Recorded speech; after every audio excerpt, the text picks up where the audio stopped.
Muchas gracias, hermano Carlos, por esas hermosas alabanzas. Dice la Escritura: justicia eterna son tus testimonios, dame entendimiento y viviré. Salmo 119, 144. Escuchemos atentamente los testimonios de Dios por medio de nuestro hermano Rolando Morillo.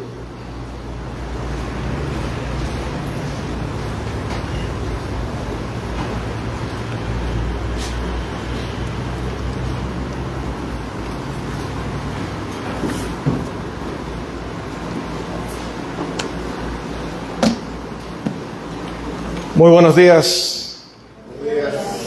Dios bendiga abundantemente a su santo pueblo y a todos los que nos acompañan con ese respeto y solidaridad en un momento como este.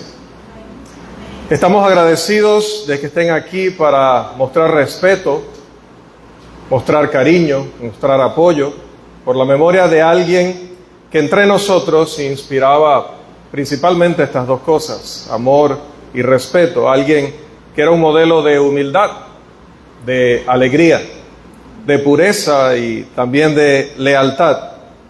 Y nos referimos a nuestra hermana Betty Yamilet Palacio Becker, quien Dios, como dijo nuestro hermano, nos la prestó desde el 11 de septiembre de 2007, cuando nació. Y luego Dios la hizo nacer de nuevo en el año 2020. Nació del agua y del Espíritu, nació a una nueva vida como hija de Dios. Y fue su dueño quien la llamó ahora un 25 de septiembre de 2025. Betty, hermanos, como creo que la mayoría de nosotros tenemos claro, y como lo dijo su padre, era una hija que supo entender cuáles eran las cosas más importantes y más valiosas de la vida. Y ella les dio el lugar que merecían: la vida espiritual y el amor que devolvía a su padre, mucho más grande que todo lo que él pudiera darle a ella. Y como dijo nuestro hermano, más que una herencia material, se encargó de dejarle una herencia espiritual por la que hoy tenemos paz y consuelo en medio del dolor. Y nos sentimos privilegiados de estar en la presencia de nuestro Dios esta mañana y en la compañía de la Iglesia de Cristo en Santiago. También de hermanos que se han acercado desde tantos lugares, algunos muy, pero muy distantes, y de personas que hoy hemos conocido y que son siempre bienvenidos en la Iglesia del Señor, en esta comunidad y donde quiera que haya una Iglesia de Cristo. Y hoy queremos ante todo honrar al Todopoderoso, y lo vamos a honrar no conversando entre nosotros, ni pendientes de nuestro celular, ni haciendo ningún tipo de distracción, porque todos los que estamos aquí creemos en la palabra de Dios, creemos en el autor de ella, por lo tanto debemos mostrar respeto y reverencia ante Él. Vamos a escuchar y atesorar su palabra, esa sabiduría que nos da y el consuelo que solo podemos encontrar allí. Cuán grande es Dios y cuánta vida imparte su palabra. Evangelio según Juan, capítulo 11. Espero que tengan sus Biblias a mano. Evangelio según Juan, capítulo 11. La muerte se derrota en Cristo. Amén. Es nuestro tema esta mañana. Durante más de 70 años, la Iglesia de Cristo en Panamá, en diferentes comunidades, en diferentes distritos y ciudades, pueblos, ha estado hablando acerca de Jesús. Y vamos a seguir hablando de Jesús. Y aunque es un deber y es un privilegio hablar de Jesús, solo hay provecho en hablar de Jesús si podemos entenderlo. Aunque estaremos en el capítulo 11 de Juan en un momento, les puedo asegurar que usemos el pasaje que utilicemos, estaremos enfocados y estaremos enfatizando a Jesucristo. ¿Todos aquí creen en Jesús? Amén. ¿Sí? Amén. Entonces, sin importar cuál es su confesión religiosa particular, si está en la verdad o no, si está en el error o no, si sabe verdaderamente quién es Él y si sabe qué es la Biblia, entonces vamos a mostrar interés y reverencia cuando Jesús habla. Permítame intentar dar un contexto breve de este capítulo del que vamos a hablar, porque tiene mucho que ver con la muerte. Y la muerte es, por decirlo así, el elefante que está en la sala de la humanidad. Simplemente no queremos hablar mucho de ella. Simplemente no hablamos de ella. Y aunque está entre nosotros, tratamos de ignorarla en lo posible. Pero está allí y no podemos negarla. Y la verdad es que aunque parezca increíble, no hablar de la muerte realmente no brinda mucho consuelo. No ayuda a guardar silencio al respecto, pero mucha gente ha adoptado ese enfoque, esa manera de ver las cosas. Y al leer la historia, lo que dicen otro tipo de escritores, y por supuesto también en la historia bíblica, vemos que los hombres han sentido terror al hablar de ella, al hablar de la muerte. Y generalmente todavía los hombres se sienten así hasta hoy. A veces las personas se incomodan, hasta se molestan. Sacas a relucir el tema de la muerte y la gente dirá muy rápidamente: ¡Ey! ¿Qué haces hablando de eso? No hables de eso, no menciones la muerte, no llames lo malo.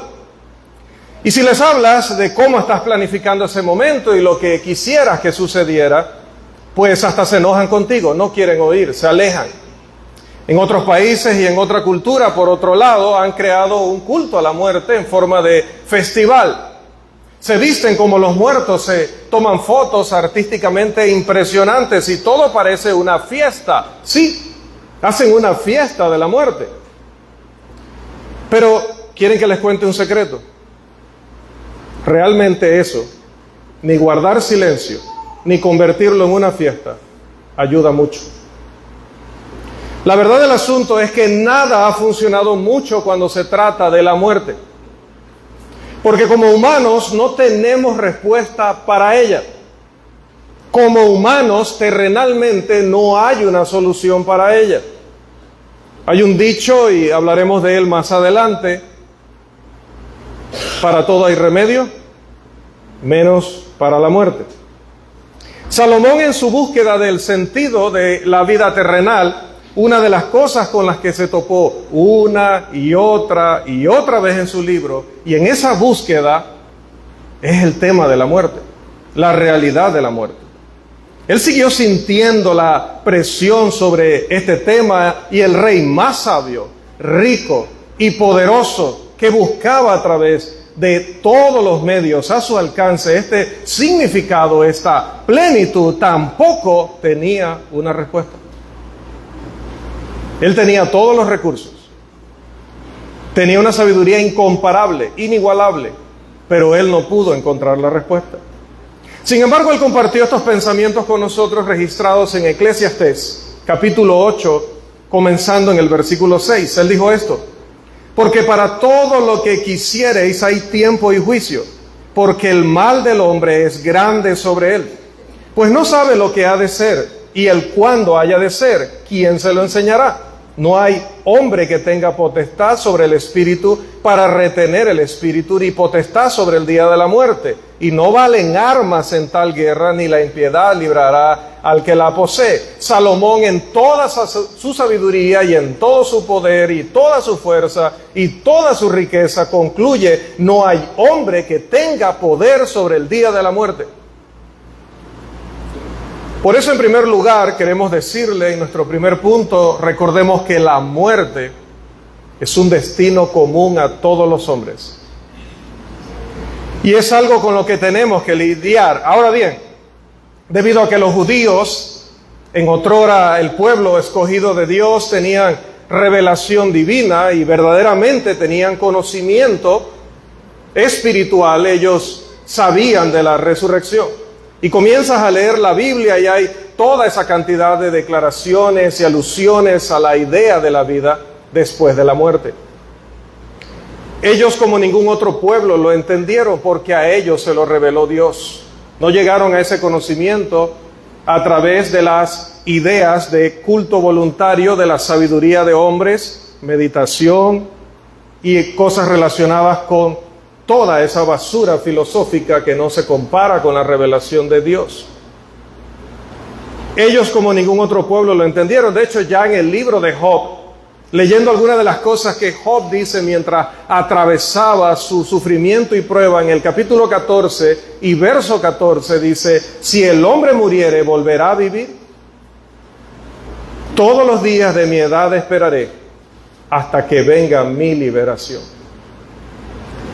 Job 16 y el verso 19, comenzando, Job dice esto: mas he aquí que en los cielos está mi testigo y mi testimonio en las alturas. Disputadores son mis amigos, mas ante Dios derramaré mis lágrimas.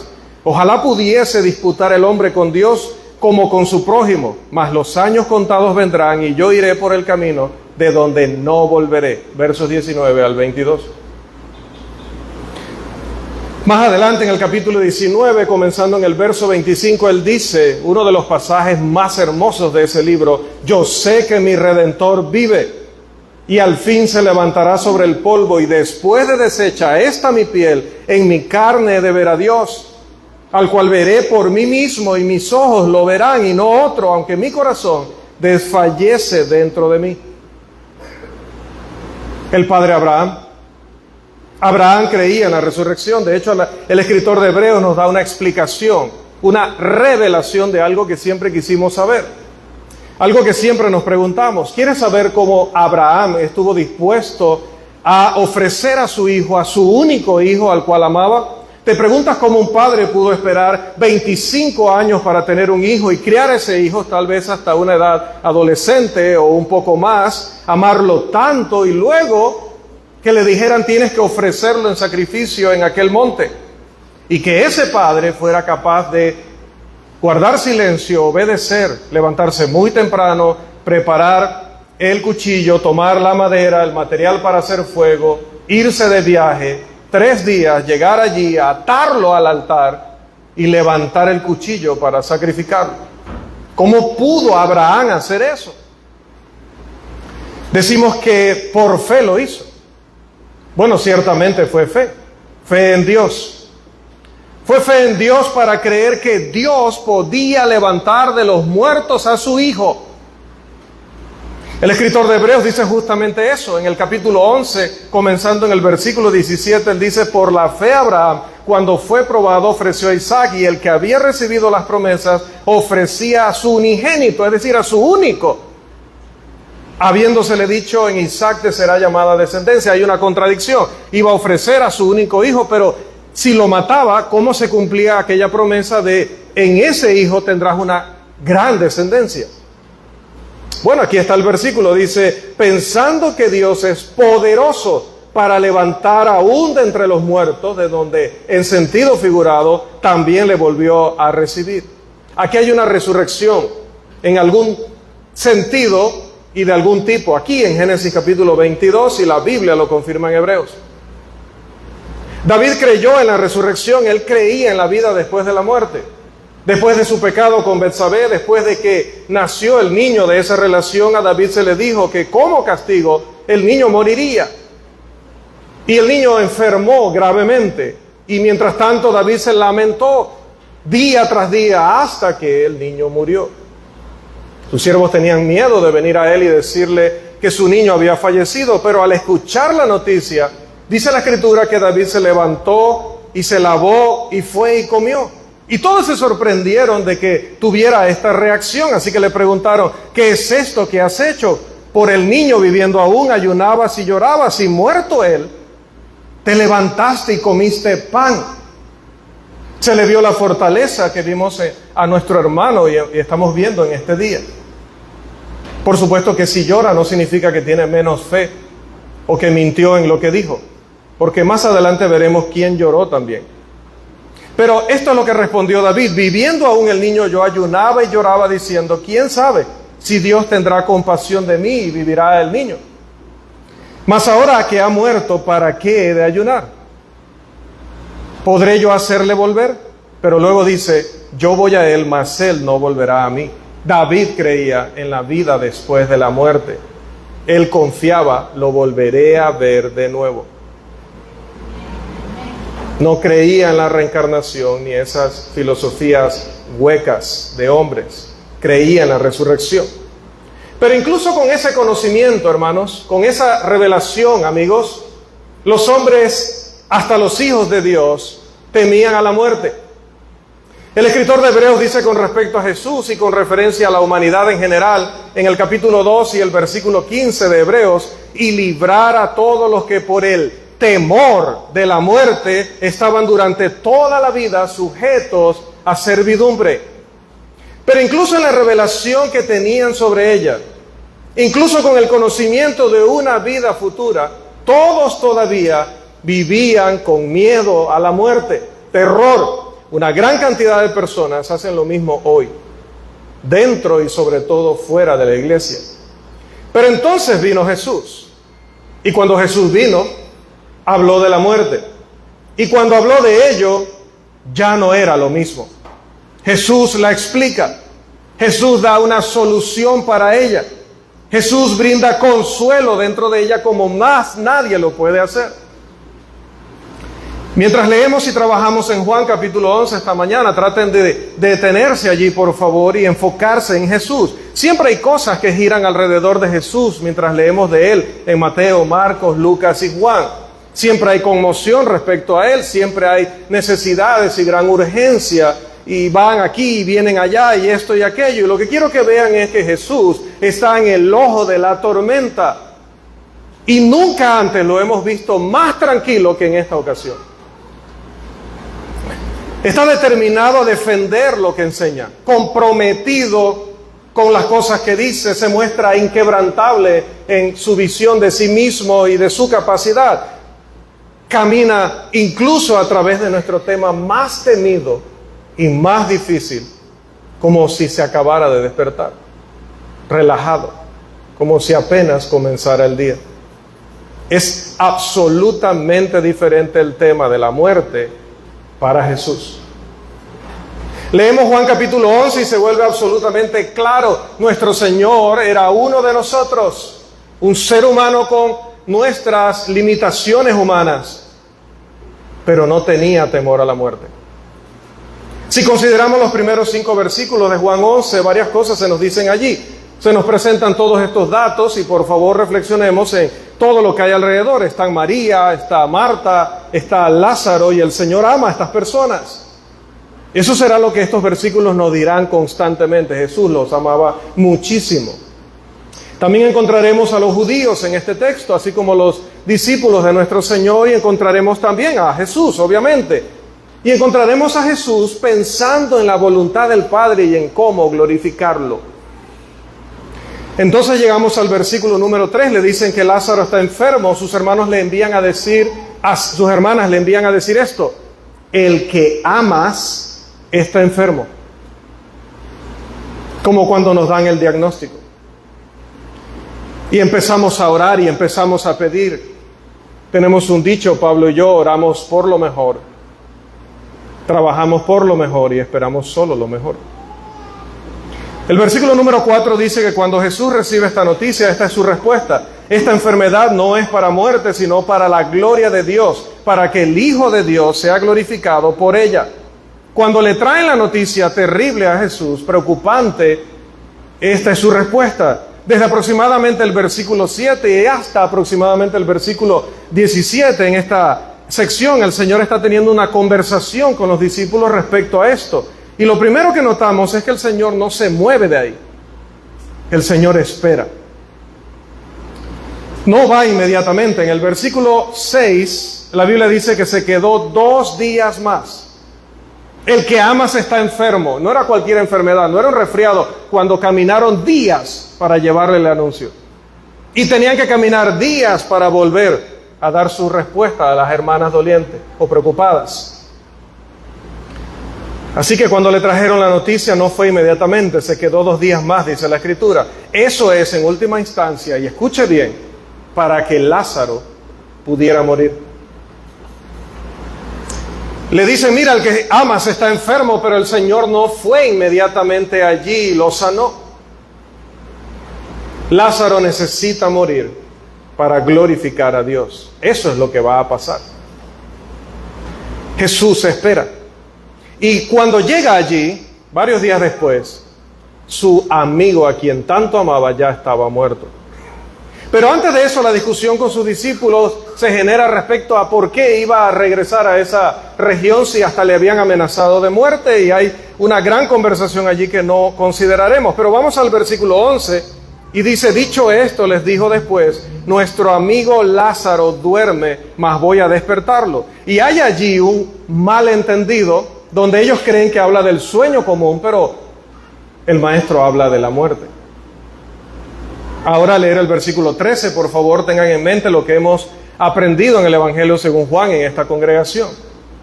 Juan 6:63 dice: las palabras que yo os he hablado son espíritu y son vida. ¿Recuerdan de Juan capítulo 2? Él dijo: destruid este templo y en 3 días lo levantaré. Algunos pensaron que hablaba del templo de Jerusalén, pero él hablaba del templo de su cuerpo. Recuerden el capítulo 3, le dice a Nicodemo: tienes que nacer de nuevo si quieres entrar al reino de Dios. Y este gran maestro dice: ¿cómo puede un hombre entrar de nuevo al vientre de su madre y nacer? Pero Jesús hablaba del nuevo nacimiento, de nacer del agua y del espíritu. Recuerden el capítulo 4, le dice a aquella mujer: si supieras quién está hablando contigo, si supieras quién te pide agua, tú le pedirías a él agua y él te daría agua viva. La mujer dice: Señor, no tienes balde para sacarla. Pero él hablaba del agua de la vida espiritual. Él hablaba del evangelio. Él hablaba de salvar su alma. ¿Están viendo algo aquí, hermanos y amigos? Una y otra vez cuando el Señor está hablando espiritualmente, y la gente está pensando solo terrenalmente. Aquí de nuevo dicen: escucha, maestro, si Lázaro está durmiendo, déjalo, que ya despertará. Déjalo descansar.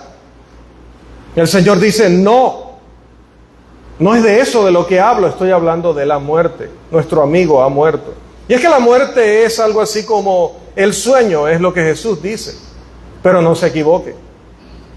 No es sueño en el sentido que algunas otras filosofías religiosas dicen que el alma queda dormida, inconsciente durante muchísimo tiempo. No es eso a lo que se refiere. Pero sí que cuando estamos dormidos ya no estamos participando en las cosas del mundo. O sea, las cosas terrenales, no necesariamente el pecado. Entonces la muerte es como el sueño en alguna manera, porque cuando estamos dormidos en un sentido terrenal, estamos separados de la actividad del día a día. Pero no creo que sea realmente ese el punto del Señor. Creo que el punto del Señor es algo más como esto, y presten mucha atención. Si este sermón se terminara en este momento, por lo menos llévese esto a casa. Lo que Jesús está diciendo es: levantar a Lázaro de entre los muertos es para mí como si ustedes despertaran a alguien que está durmiendo. Eso solo lo puede decir Dios. Hoy día hay muchos supuestos sanadores, pero no vienen nunca a nuestros funerales a levantar de nuevo a la vida a los que han muerto. Aquí no los verás.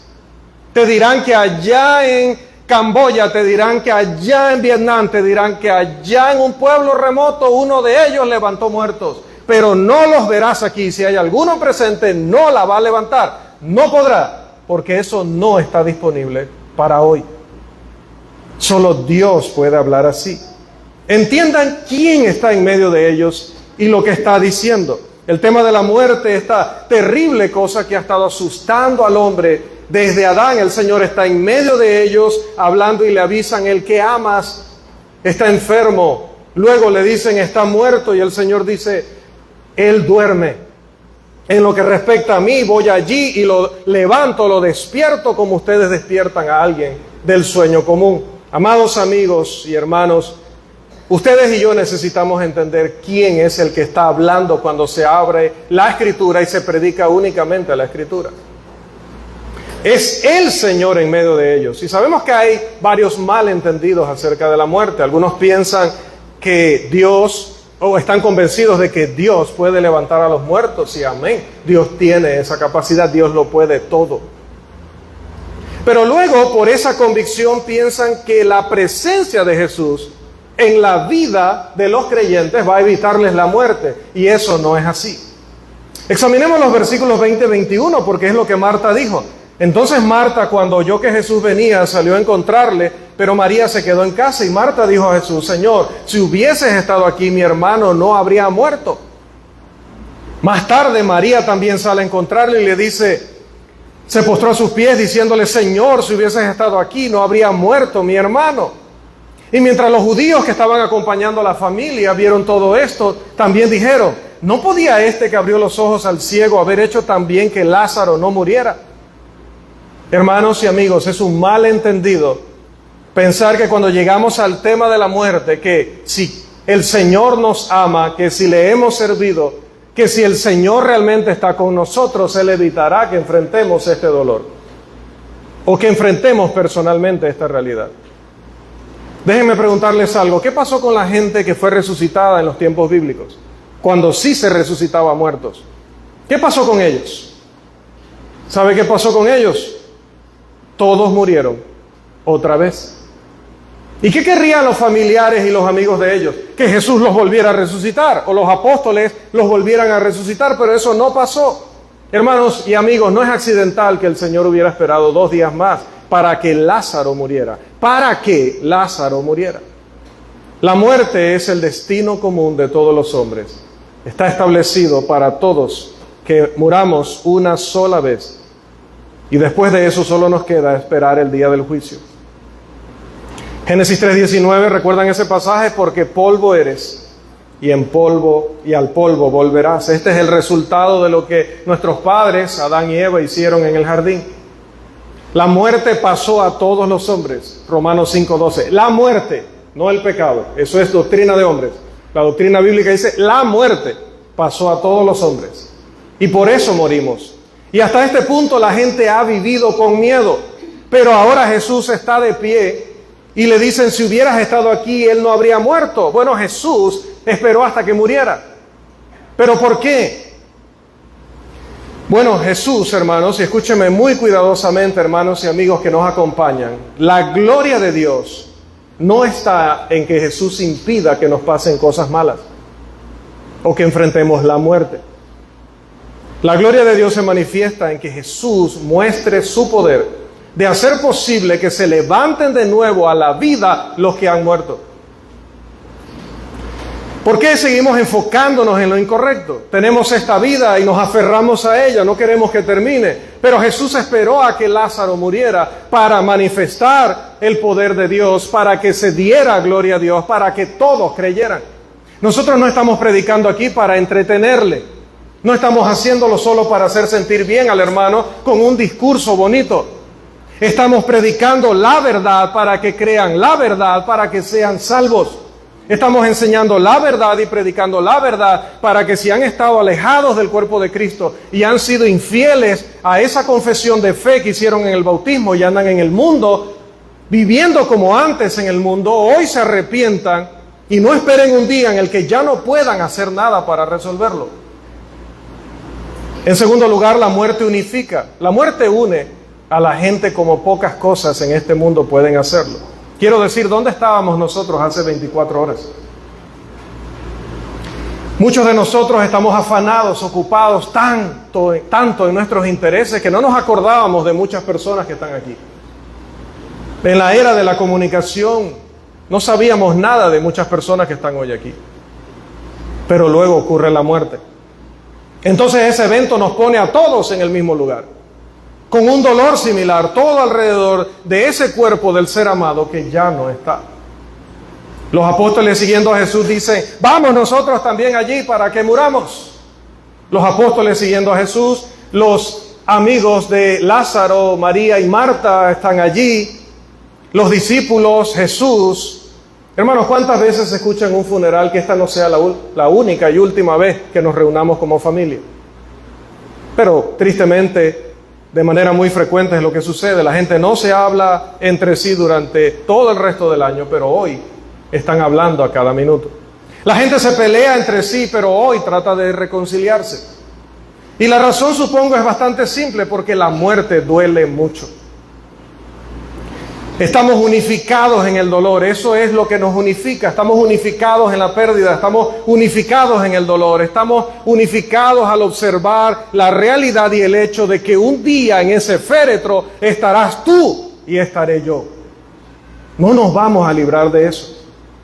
Mira el versículo 19, muchos de los judíos que habían venido a María y Marta para consolarlas por su hermano, están allí para apoyar, porque todos entendemos la muerte y lo que implica. Todo el mundo puede relacionarse con la pérdida, porque todos hemos perdido seres amados de mucho valor en nuestras vidas. Todos somos iguales en la muerte. Marta, María, Jesús, los apóstoles, los judíos.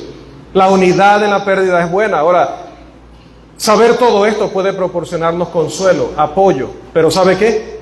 No nos da una solución. Se siente bien estar aquí unidos. Creo que el hermano y su familia se sienten honrados de que todos estén aquí, hayan hecho sacrificios y esfuerzos para estar aquí. Creo que el hermano está muy agradecido y lo dijo, lo repitió. Pero esta unidad no da una solución. Tenemos el funeral aquí, el servicio funerario. Vamos a terminarlo, vamos a ir y meter ese cuerpo en la tierra y luego ¿qué? Quiero decir, es reconfortante que estemos aquí. Hay hermanos que teníamos mucho tiempo de no verlos y están hoy aquí. Físicamente están aquí apoyando en este momento y en este plazo. Pero luego ¿qué? Y si es reconfortante esta unión, y lo es, eso no trae una solución a la muerte. Volvemos a casa y todavía nos duele. Y a algunos nos va a doler toda la vida.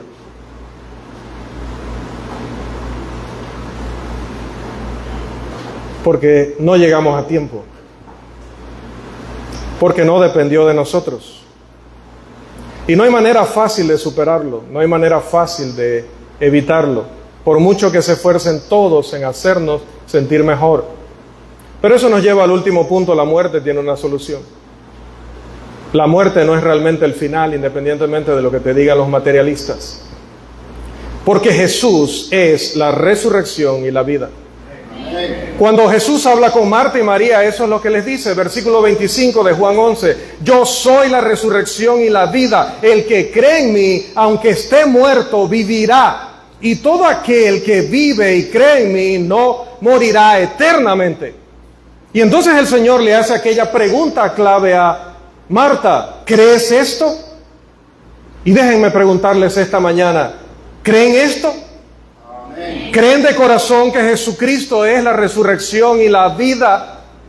¿Creen que si están en Cristo no estarán muertos para siempre? Amén. Que no hay nada que pueda impedir que su alma esté segura con Dios, que inevitable y finalmente hay vida después de la muerte y esperanza. Esta vida no lo es todo. ¿Creen eso? Amén. Jesús dice: esto es lo que soy, la resurrección y la vida. Ningún maestro, ningún rey, ningún profeta, nadie podía decir eso. Solo Dios. Algunos te dicen que Cristo no es Dios. Qué terrible por ellos, qué lástima vivir una religión así. Si Cristo no es Dios, esta palabra no tiene valor, pero es Dios. Y cuando dijo: yo soy la resurrección y la vida, lo decía con todo el peso y valor de esas palabras. En este contexto, que todo lo que el Señor ha dicho hasta este punto realmente comienza a tomar forma.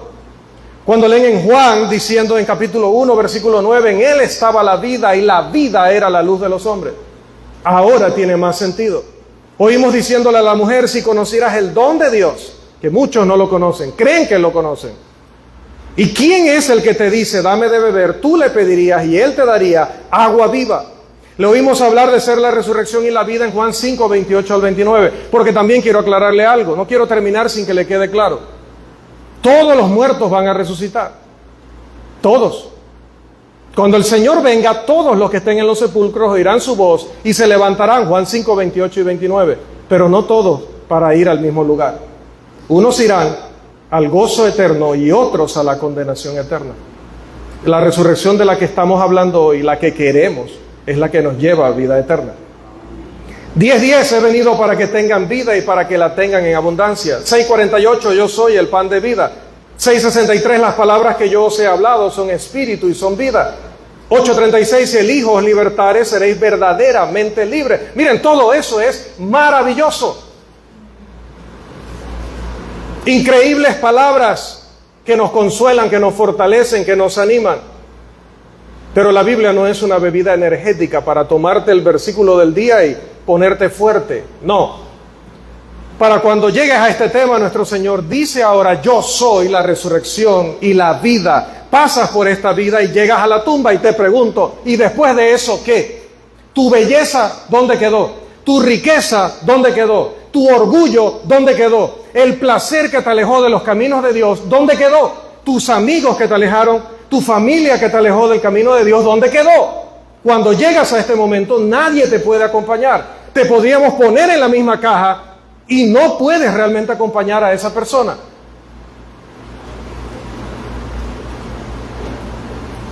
Si Jesús no es lo que dice ser, el resto no significa nada. El cristianismo no significa nada. Los grandes hombres y mujeres de años anteriores ya han pasado por esto mismo. Y la muerte orgullosa se ha golpeado el pecho y ha dicho: los vencí a todos, los derroté a todos. Y sí, la muerte los detuvo. Conquistadores, generales, famosos, filósofos, todos los grandes, la muerte los detuvo. Pero entonces vino Jesús. Y entonces Jesús le dijo a la muerte: voy a entrar y voy a salir y no podrás hacer nada al respecto. Porque yo soy la resurrección y la vida. A mí no me puedes retener. Y al que cree en mí no lo podrás retener. Se espera que haya consuelo en esta verdad para su pueblo. La muerte no puede detener a los hijos de Dios. Amén. Leemos en Apocalipsis 1:18, la primera parte del versículo. Jesús dice: el que vivo y estuve muerto, mas he aquí que vivo. Y la segunda parte del versículo dice: y tengo las llaves de la muerte y del Hades. Solo Él nos puede sacar de ahí. Amén. Para cuando se acerquen al final del libro, capítulo 20, 13 al 15, la muerte y el Hades serán juzgados y serán echados, lanzados fuera.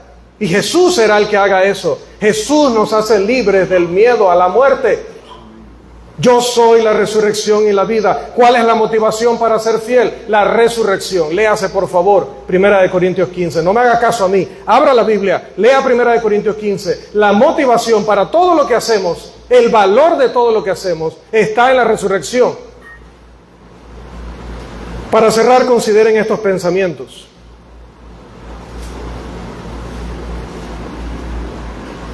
Yo amaba a Betty y su padre lo sabe. Ella lo sabía. Y los que estamos aquí la amábamos. Y los demás lo saben. Jesús amó a sus amigos exactamente como nosotros amamos a los nuestros. Pierdes a un ser querido, duele como nada más puede hacerlo. Necesitamos entender que Jesús sufrió esta pérdida. Jesús amaba a Lázaro. Cuando los judíos observan a Jesús allí de pie frente a la tumba, en el versículo más corto de la Biblia, Juan 11:35, dice: Jesús, conmovido en espíritu, Jesús lloró.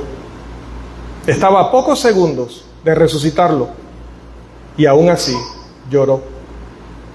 ¿Cómo no vamos a llorar nosotros si el cuerpo y el alma nos los piden? Mirad cómo le amaba. El Señor lloró ante la pérdida. Y cuando nuestro Señor perdió a alguien que amaba, lloró. Jesús sabe por lo que estamos pasando ahora mismo. Y solo Jesús puede ayudar realmente. Una cosa es llorar con alguien, una cosa es entenderlo, una cosa es darle palabras que le ayuden, que le animen. Pero donde nosotros ya no tenemos capacidad, donde solo podemos ofrecer palabras y oraciones, cuando nos detenemos frente a ese agujero en la tierra y sepultamos ese cuerpo, ya perdemos nuestra capacidad para ayudar.